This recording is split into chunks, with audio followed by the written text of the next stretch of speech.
December. We still haven't even finished all of our Christmas shopping. It is now clear from all of the filings that we have received from Mueller's team and Manhattan prosecutors that investigators are closing in on President Trump. We are told that he is becoming very isolated. And when this happens, we know that he relies closely on his family. That may be a problem because his family is now under more and more scrutiny. Court filings show that one area where Michael Cohen, where he was very helpful, was the investigation of the Trump Organization, which could mean trouble for the Trump family. Let me explain, because that investigation has been going on for months. It's also the subject of an ongoing grand jury investigation. It all comes back to the original campaign finance charges against Cohen for making or orchestrating payments to porn star Stormy Daniels and Playboy model Karen McDougal to silence them during the 2016 campaign. Prosecutors reference several unnamed Trump Organization executives and employees who directed or participated in a scheme to reimburse Cohen for those payments. We know that he received, meaning Cohen, he received a total of $420,000 from the company, including a $60,000 bonus. The company falsely recorded those payments as legal expenses. So the question is, who was involved in these payments? We know from a 2015 Trump University deposition that there are only 5 people who have the authority to make financial decisions or sign checks for the organization. Only one of them isn't a Trump. Okay? I'm talking about the President of the United States, his children Don Jr., Ivanka, and Eric, and the Trump Organization's Chief Financial Officer, Alan Weisselberg. Excuse me. But there's one very important note about Weisselberg. Prosecutors gave him immunity. If one of the president's children was involved in writing these checks to Cohen and therefore involved in trying to silence women before the 2016 election, that would be the beginning of their troubles.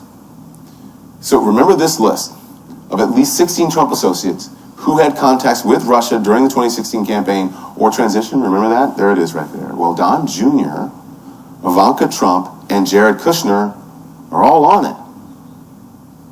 Donald Trump Jr. was very involved in his father's presidential campaign.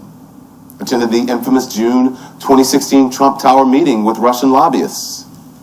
When the New York Times first reported the story, Trump Jr., Don Jr., put out an initial statement claiming it had nothing to do with Clinton or the campaign. But then he had to revise his statement several times after it was revealed he agreed to the meeting when offered dirt on Clinton. Remember the emails, right? Here's how he explained it on Sean Hannity in the summer of 2017. Watch this.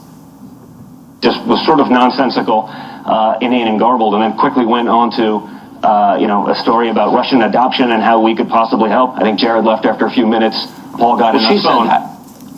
So around the time of the Trump Tower meeting, Don Jr. also had at least 3 phone calls with Emin Agalarov, the Russian pop star who helped arrange the meeting. Trump Jr. also was briefly introduced to Russian banker Alexander Torshin at the NRA convention.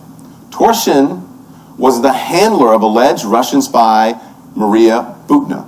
I know it's a lot, so follow along with me. Butina, we've been reporting on. Butina just pleaded guilty today to attempting to infiltrate Republican political circles and influence U.S. relations with Russia before and after the 2016 election.